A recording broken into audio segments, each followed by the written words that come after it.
আল্লাহ বলেন আইয়ুহিব্বু আহাদুকুম আইয়াকুলা লাহমা আখিহি মাইতা, তোমরা কি তোমাদের মৃত ভাইয়ের লাশ ভক্ষণ করতে ভালোবাসো? আল্লাহ প্রশ্নবোধক চিহ্ন দিলেন। আল্লাহ বললেন তোমরা কি কেউ কখনো তোমাদের মৃত ভাইয়ের গোশত খেতে চাও? আল্লাহ নিজেই বললেন যে নো নেভার ক্যান বি, কখনো এটা হতে পারে না, কারণ ফাকারিতুমুহু, এটা তোমাদের অরুচিকর একটা ব্যাপার। কথা বলেন ঠিক না বেঠিক? লাশের কোনো মূল্য আছে? লাশের কোনো দাম আছে?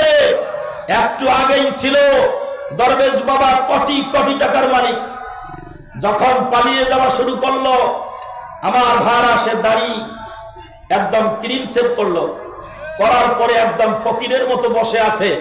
আনিসুল সাহেবকে যখন ধরা হলো, ওনাকে একাই নিয়ে যাওয়া হচ্ছে, বলতেছে আর একজনকে যে ধরলেন না?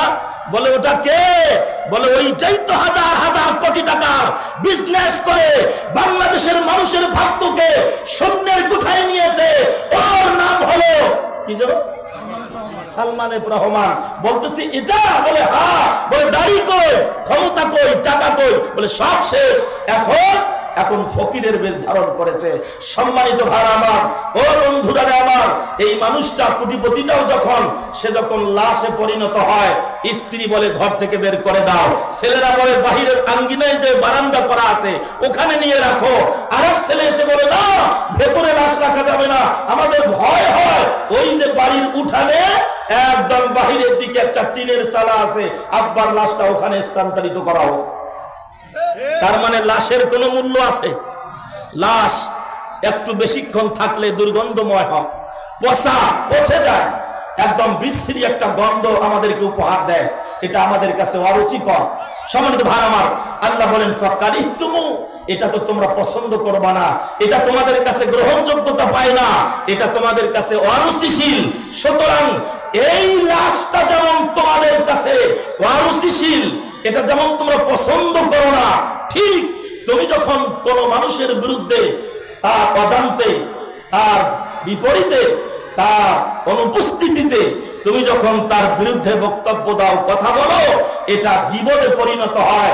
এই গীবত করা আর ওই পচা দুর্গন্ধময় লাশটাকে ভক্ষণ করা এক হয়ে গেল। চিৎকার মেরে বলুন নাউযুবিল্লাহ। আমার ভাইয়েরা, আমাদের সমাজে গীবত আছে না নাই?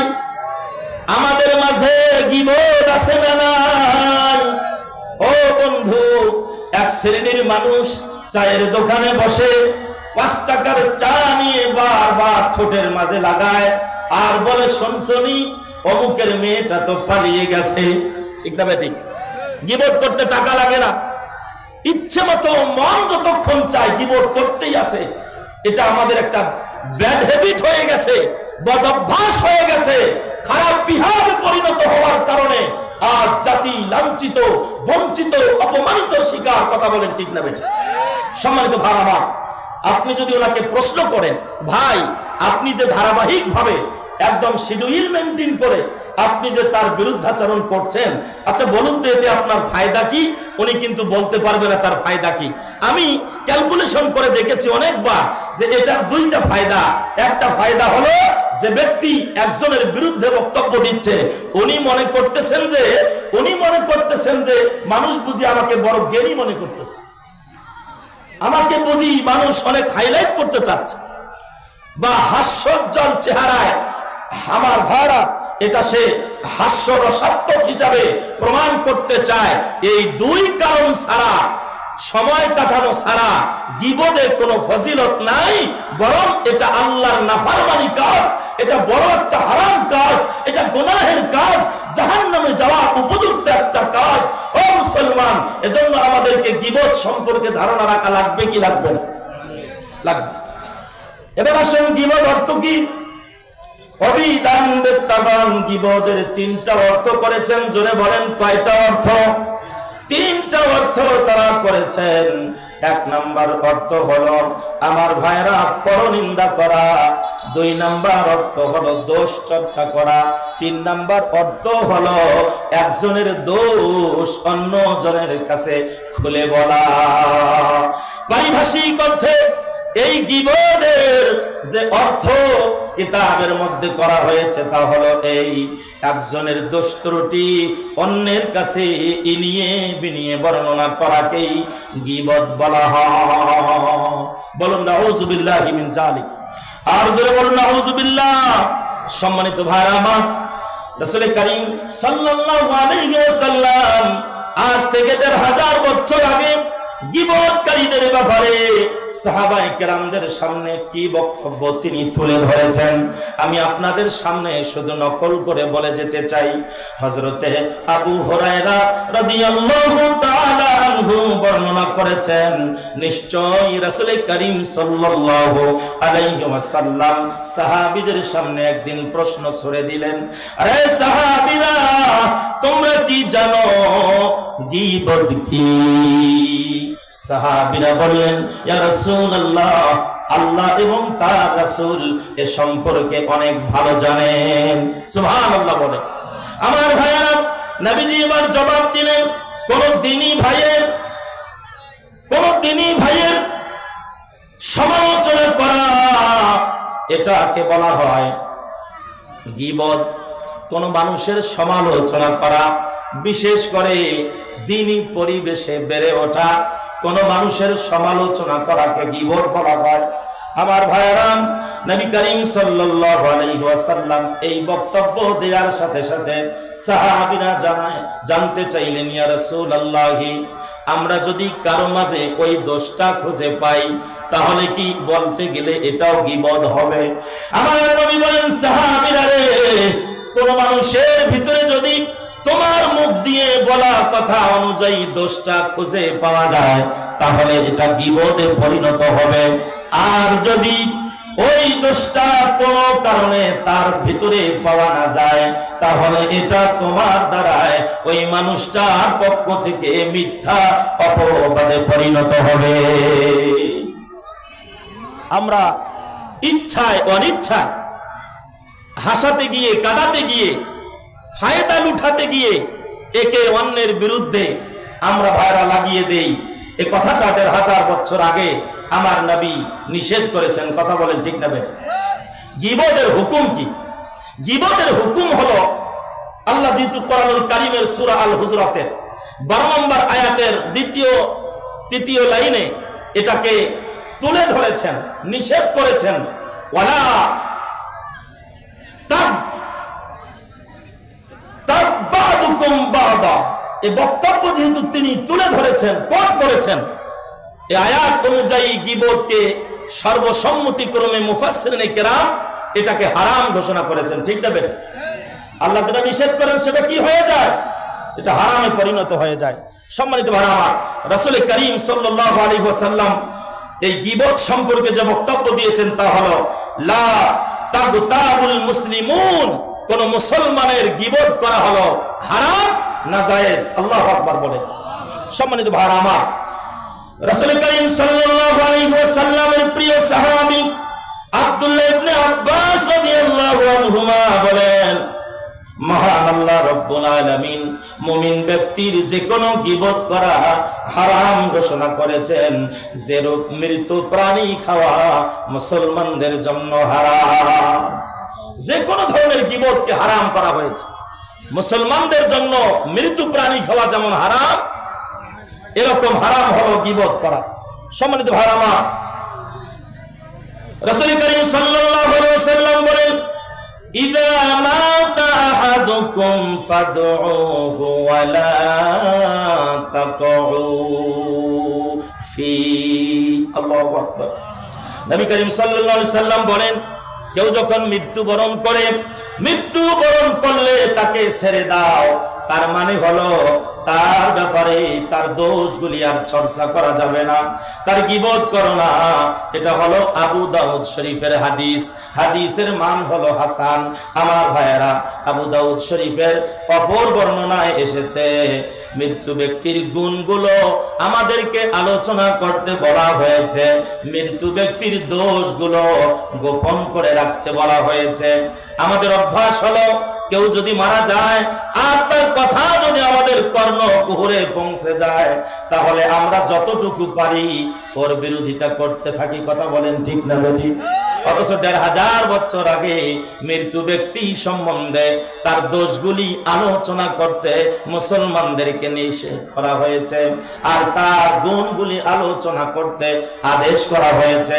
এজন্য ভাইরা আমার, আমাদেরকে হাদিসগুলি মানা দরকার, আল্লাহর কোরআন মানা দরকার, নবীজির সুন্নাহ মতো চলা দরকার। আমার ভাইরা, এবার আসুন, অমুসলিমের গীবত করা যাবে কিনা?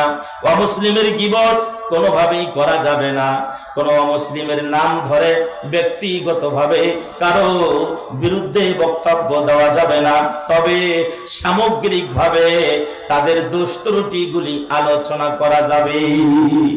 যেমন ভারত মুসলমানদের চিরদুশ্মন, ঠিক না বেঠিক? ভারতের আমার ভাইরা সেই হিন্দুত্ববাদী সম্প্রদায়, বিশেষ করে ওই দাদা বাবুরা আমাদের উপরে যেভাবে মাঝে মাঝে বিভিন্ন ধরনের গুজব, আমাদের উপরে গজব তারা পাঠিয়ে দেয়। কিছুদিন আগে পানি পাঠিয়ে দিল, ফেনীর মানুষগুলি আজও সেই পানির কবলে বিদ্যমান। কথা বলেন ঠিক না বেঠিক? এখনো তারা নিস্তার পায়নি, বিভিন্ন ভাবে আমাদেরকে তারা কষ্ট দেয়। এই তো পূজার আগ সময়ে তারা আমার নবীর ব্যাপারে কটূক্তি করলো, যাতে আমরা আমার নবী, কলিজার টুকরা নবীর পক্ষে স্লোগান দেই। স্লোগান দিতে গিয়ে কিছু আশেক যেন তাদের উপরে আক্রমণ করে, ভুল করে রাগের মাথায় যেন পূজা পাণ্ডবে আঘাত করে পূজার মাথাটা ভেঙে ফেলে, আর তারা যেন সক্রান্ত করে আন্তর্জাতিক মিডিয়ায় এটা হাইলাইট করে মুসলমানদেরকে দোষী সাব্যস্ত করে। এই কারণে তারা সুযোগ বুঝে ঠিক পূজা হওয়ার আগে আগে ওরা আমার নবীকে নিয়ে ব্যঙ্গ করেছে। কথা বলেন ঠিক না বেঠিক? এজন্য ভারতের সেই হিন্দুত্ববাদীদের ব্যাপারে মাঝে মাঝে কিছু কথা বলতে হবে। এই গীবত, তাদের দোষ বলাটা জায়েজ আছে, ঠিক না বেঠিক? সম্মানিত ভাইরা আমার, এবার আসুন, ইশারায় গীবত করা যাবে কিনা? না না, ইশারা ইঙ্গিতের মাধ্যমে কারো দোষের কথা বলে গালি দেওয়া না জায়েজ। নবী বলেন, তুমি ইশারা করতেছো, তোমার ইশারার দ্বারা যদি কোনো মানুষ মনক্ষুণ্ণ হয়, কষ্ট পায়, তাহলে তুমি গুনাহগার হয়ে যাবে। এজন্য ইশারার মাধ্যমেও কাউকে কটূক্তি করা যাবে না, গালি দেয়া যাবে না, তাকে ব্যঙ্গ করা যাবে না। আমার ভাইরা, গীবত করা যাবে না। এরপরে আসেন কানের গীবত। কানের গীবতটা কি? কানের গীবত হলো কেউ অন্যের গীবত করছে তা ইচ্ছা মতো শুনতে থাকা। বাংলাদেশের মানুষদের একটা অভ্যাস হলো, কোথাও যদি একটা মিথ্যা কথার আসর বসে, যেমন কিছুদিন আগে আওয়ামী লীগের ভাইয়ারা শুধু জামাত বিএনপি, জামাত বিএনপি, শিবির জামাত, শিবির জামাত, জঙ্গি, এ ধরনের বিভিন্ন ফন্দি ছিল। চায়ের দোকানে বসে বসে জোরে জোরে বলছিল, হুজুর দেখলে আরো জোরে বলতো। বলেন কথা ঠিক না বেঠিক? কথা বলেন ঠিক না বেঠিক? আমার ভাইয়ারা, এই ধরনের কাউকে নিয়ে যখন গীবত করা হয়, তেতুল হুজুর বলা হয়, আল্লামা সাইদির মতো একটা নিষ্পাপ মানুষকে রাজাকারের সাইনবোর্ড লাগিয়ে দেওয়া হয়, আবার তারাই বলে উনি কোনো দোষী ছিল না। এই ধরনের গীবত যেখানে চর্চা করা হয়, সেখানে ওট পেতে থাকা, কান পেতে শোনা হলো কানের গীবত। সুতরাং কোনোভাবে কারো গীবতে কান লাগাও যাবে না। কথা বলেন ঠিক না বেঠিক? কথা বলেন ঠিক না বেঠিক? সম্মানিত ভাইরা আমার, এরপরে যদি বাধ্য হন আপনি ওখানে বসে থাকতে গিয়ে, যেমন আমাদেরকে মাঝে মাঝে ইমামদেরকে ডাক দিয়া, ওলামায়ে কেরামদেরকে ডাক দিয়ে ওই নেতারা জোর করে কিছু ওয়াজ শোনাইতো, আমরা বাধ্য হয়ে সেখানে যাইতাম। না গেলে আমাদের উপরে বিভিন্ন হামলা মামলা হতো, অনেক ধরনের রিমান্ড হতো। সম্মানিত ভাইরা আমার, এখন নবীজির হাদিস হলো, বাধ্য হয়ে যদি কান লাগাতে হয় তাহলে মাঝে মাঝে ওই স্থান ত্যাগ করতে হবে। সুবহানাল্লাহ বলেন। সম্মানিত ভাইরা আমার, যদি কেউ ইচ্ছা করে কান লাগায় আর মনোযোগের সাথে বসে কারো গীবত শুনতে থাকে, নবী করিম সাল্লাল্লাহু আলাইহি ওয়াসাল্লাম বর্ণনা করেছেন, ও দুনিয়ার উম্মতেরা রে, তাহলে তুমিও গীবতকারীদের অন্তর্ভুক্ত হয়ে গেছে। অন্তর্ভুক্ত আমরা হয়ে যাব তখন গীবতের সাথে কান লাগিয়ে আমার ভাড়া সাপোর্টার হবো যখন, মনোযোগ লাগিয়ে বসে থাকবো যখন, তখন আমরা গীবত না করেও না বলেও যারা বললো যারা করলো ওদের সাথে আমরাও দোষী হয়ে গেলাম। কথা বলেন ঠিক না বেঠিক? এটা দুররে মানসুরে এই হাদিসটি বর্ণনা করা হয়েছে। সম্মানিত ভাইরা আমার, এবার আসুন প্রচার মাধ্যমে গীবতের হুকুম কি। প্রচার মাধ্যমে গীবতের হুকুম হলো প্রতিহিংসায় মেতে উঠে বা কাউকে অপমানিত করার লক্ষ্যে তাদের উদ্দেশ্যে তার দোষ ত্রুটিগুলি একদম সংবাদপত্রে ছাপানো। যেমন কিছু পত্রিকা ছিল জামাত ইসলামের বিপক্ষে লেখার জন্যই মনে হয় তার জন্ম হয়েছিল। কথা বলে ঠিক যাবে। আর আমরা তদন্ত করে দেখেছি আসলেই ওদেরকে যারা চালাতো ওরা হলো আওয়ামী লীগের বড় কিছু বাটপার। ওরা টাকা দিয়ে পত্রিকাগুলি খুলেছিল আর সারাটা দিন 4 পাতা 5 পাতা হেডিং করে ওরা জামাত শিবিরের বিরুদ্ধে লিখত। ওরা জামাত শিবিরকে জনগণের কাছে বারবার দোষী সাব্যস্ত করেছিল যাতে কোরআনওয়ালারা ক্ষমতায় না আসে, কোরআনওয়ালারা যেন আমাদের পাশে না দাঁড়াতে পারে। কারণ কোরআন যদি রাষ্ট্রে একদম আইন হয়ে যায় তাহলে মদের বোতল খাওয়া হবে না। কোরআন যদি সংবিধান হয়ে যায় মদের লাইসেন্স থাকবে না, জিনার লাইসেন্স থাকবে না। কথা বলেন ঠিক না বেঠিক? এই জন্য বুঝে শুনে একদম পাক্কা পরিকল্পনা করে জামাতের নিবন্ধন বাতিল করেছে, করার জন্য সিদ্ধান্ত নিয়েছে। তারা দৌড়ঝাঁপ করেছে।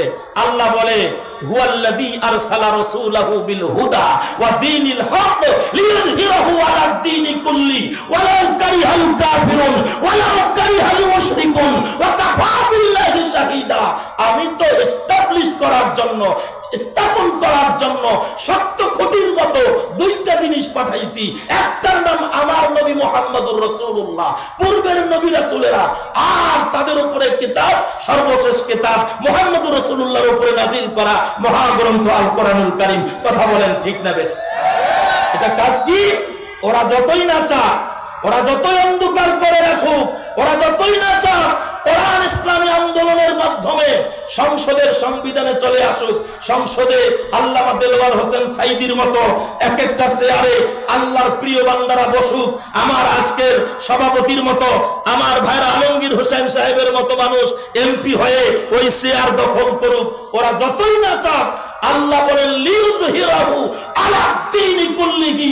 জীবন ব্যবস্থা প্রত্যেকটা সেক্টরাল সেকশনে আমি মালিক ওয়াদা করেছি এই আইন বাস্তবায়ন করেই ছাড়বো। তুমি সলিমুদ্দি আর কলিমুদ্দি আল্লাহর আইন চাইলেই কি আর না চাইলেই কি?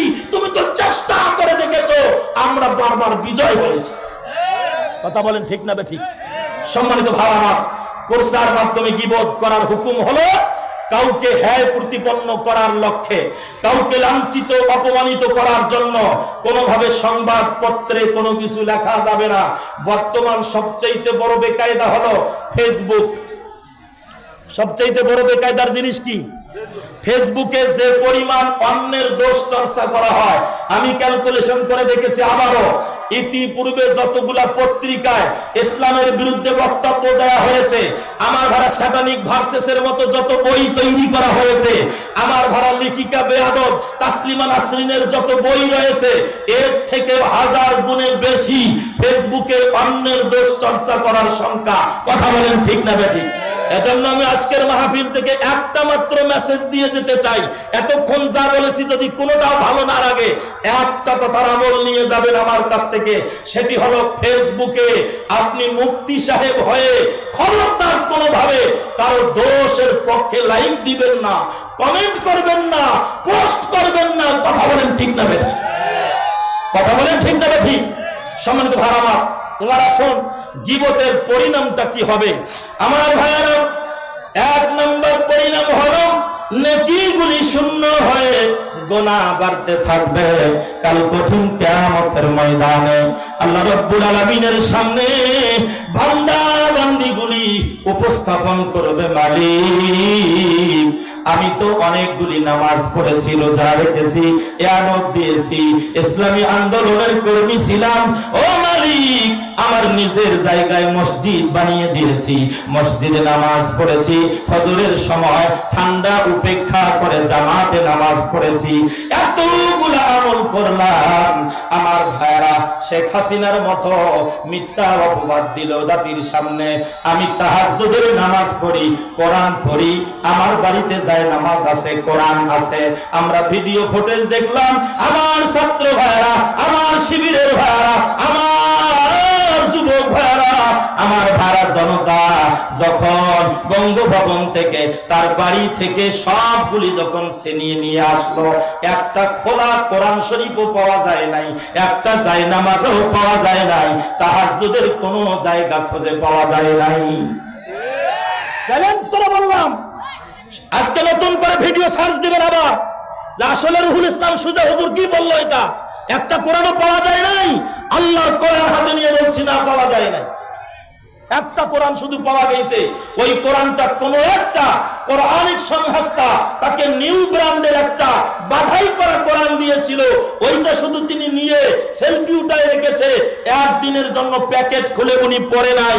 তার মানে হলো উনি জাতিকে ধোঁকা দেওয়ার জন্য বিভিন্ন ভাবে নামাজের ছবি, জায়নামাজের ছবি, এরকম পাগড়ি আর বোরকা পরা, এরকম কালো বোরকা পরা ছবি, এগুলি জাতির সামনে দেওয়ার কারণ ইসলামের একজন ভালোবাসা দরদি সেজেছিলেন, আসলে ইসলামকে নষ্ট করার পায়তারা করতে গিয়ে ফেরাউনের পরে লেডি ফেরাউন হিসেবে কাজ করেছিল।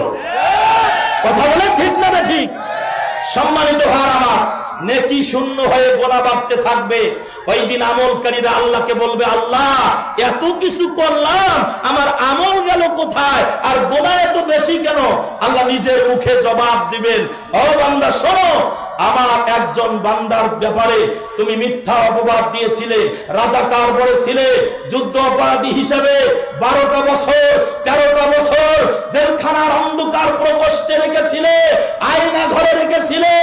এই ব্যাপারে তুমি বারবার বক্তব্য দিতে গিয়ে বিকাশের মতো, নগদের মতো তার গুনাহগুলা তোমার ঘরে ট্রান্সফার হয়েছে, আর তোমার এতদিনের আমলগুলোকে আমি আল্লাহ ফেরেশতাদের মাধ্যমে ট্রান্সফার করে তার ঘরে দিয়েছি। তাহলে আমল থাকলো নেকি পাওয়া যাবে? যাবে না। সম্মানিত ভাই আমার, এজন্য হাসান বসরি রহমতুল্লাহ আলাইহি তিনি একজনকে ডেকে নিয়ে এসে তার সম্পদের বিশাল একটা অংশ গিফট করলেন। উনি বললেন, আমি বুঝলাম না আপনি আমাকে এতগুলা সম্পদ দিলেন কেন? বলতেছে না, এটা তোমার জন্য আমি বরাদ্দ করেছি, এটা রেখে দাও।